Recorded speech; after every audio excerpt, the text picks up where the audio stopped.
Hello, আসসালামু আলাইকুম প্রিয় খামারি ভাই ও বোনেরা। আজকে আমি আপনাদেরকে এই ভিডিওর মধ্যে জানাবো হাঁস, মুরগি, কোয়েল পাখিকে আমলকি খাওয়ালে কি কি উপকার হয় এবং কিভাবে খাওয়াবেন। তাহলে এই ভিডিওটি না টেনে শেষ পর্যন্ত দেখুন। আশা করছি পোল্ট্রি ফার্মে আমলকির উপকারিতা সম্পর্কে সঠিক তথ্য জানতে পারবেন।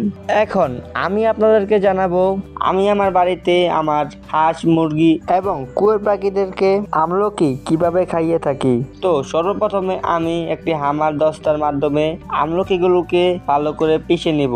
ভালো করে পিষে নেওয়ার পর একটি কাপড় নেব। কাপড়ের ভিতর এই পিষে নেওয়া আমলকিগুলোকে নিয়ে রস বের করে নিতে হবে। তারপর আমলকি থেকে বের করা রস হাফ লিটার পানির সাথে 1 চামচ দিয়ে আমি আমার মুরগি এবং কোয়েল পাখিকে খাইয়ে থাকি। তো হাঁসকে কিভাবে খাওয়াবেন? হাঁসকে খাওয়ানোর ক্ষেত্রে হামার দস্তা দিয়ে আমলকিগুলোকে পিষে নেওয়ার পর কোনো রস বের করতে হবে না। এই পিষে নেওয়া আমলকি হাঁসের খাবারের সাথে মিলিয়ে দিতে হবে। তো এভাবেই আমি আমার হাঁস, মুরগি এবং কোয়েল পাখিকে আমলকি খাইয়ে থাকি। আর আপনারাও চাইলে এভাবে আমলকি খাওয়াতে পারেন। এখন আমি আপনাদেরকে জানাবো আমলকি খাওয়ানোর ফলে কি কি উপকার পাওয়া যায়। যেমন আমলকি খাওয়ার ফলে হজম শক্তি বৃদ্ধি পায় এবং ঠিকমতো খাবার খায় ও শরীরের লোম পড়ার সমস্যা সমাধান হয়।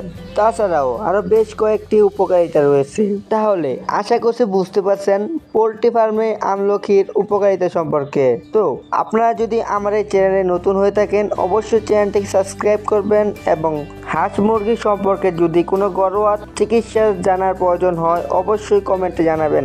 আমি আপনাদেরকে সঠিক তথ্য দিয়ে পাশে থাকার চেষ্টা করব। তো আজকের জন্য বিদায়। আসসালামু আলাইকুম।